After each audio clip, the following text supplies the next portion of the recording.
Hi అండి, welcome to GS రుచులు and blogs. ఎలా ఉన్నారు? అందరూ బాగున్నారా? బయట ఫుల్ వర్షం పడుతుందండి. మనం క్రంచీగా పల్లీ పకోడీ చేసుకుందాం.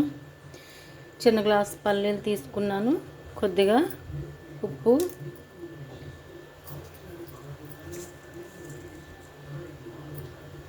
ఒక స్పూను కారం,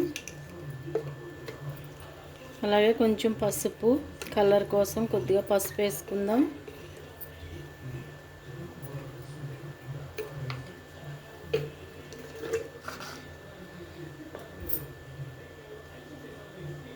శనగపిండి ఎక్కువ పట్టదండి. నేను చిన్న స్పూన్తో 3 స్పూన్లు వేసుకుంటున్నాను. పెద్ద స్పూన్తో అయితే 2 స్పూన్లు సరిపోతుంది. అలాగే మనం ఈ శనగపిండి ఏం చేసుకున్నా సరే జీలకర్ర పొడి వేసుకుంటాం కదా, ఎలాంటి గ్యాస్ ప్రాబ్లమ్స్ రావు.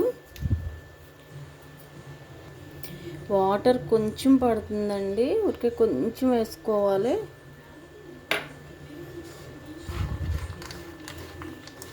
ఒక 2 స్పూన్లు వాటర్ వేసి ఉంటాను అంతే, చూసుకుని వేసుకోవాలి. అదే మనం ఒకసారి పల్లీలు కడిగేసి వేసుకుంటే అసలు వాటర్ ఏం అక్కర్లేదండి. నేను ఇదివరకు రిమైండింగ్ వీడియోలో ఉంది, చూడండి. పల్లీలు కడిగేసుకుని తర్వాత అందులో ఇవన్నీ కలుపుకొని మొత్తం కలిపేసుకుంటే సరిపోతుంది. చూడండి, చిన్న స్పూన్తో 3 స్పూన్లు శనగపిండి వేసాను.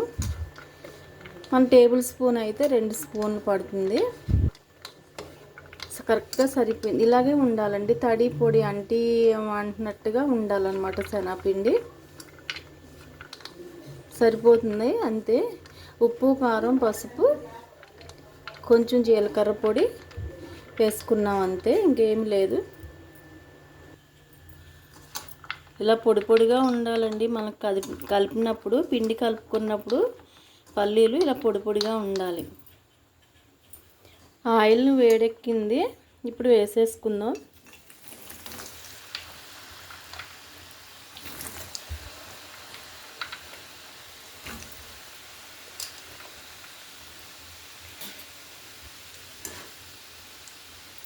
వెంటనే కదపొద్దు.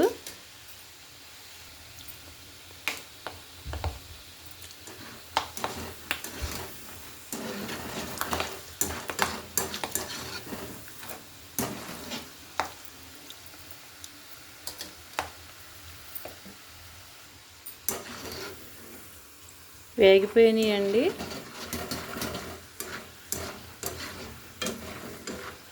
మన ఆయిల్లో నురుగంతా పోయిన వెంటనే తీసేసుకోవచ్చు.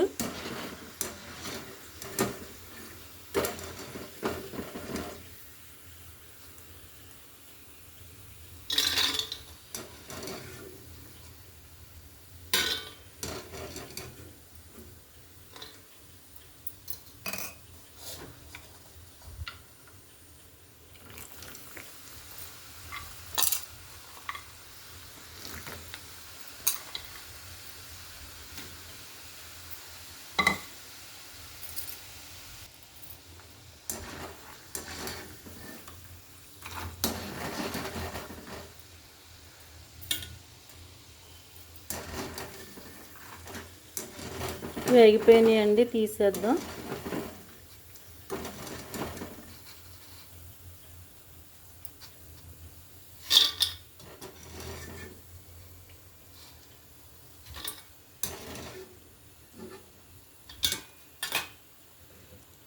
రెండు పచ్చిమిర్చి వేగించుకుందాం. కరివేపాకు,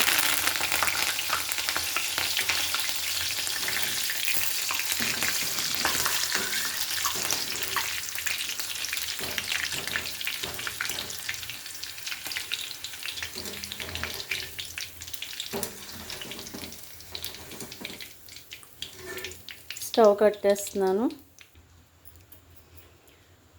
పల్లి పకోడీ అండి, క్రంచీ. బయట ఫుల్ వర్షం పడుతుంది.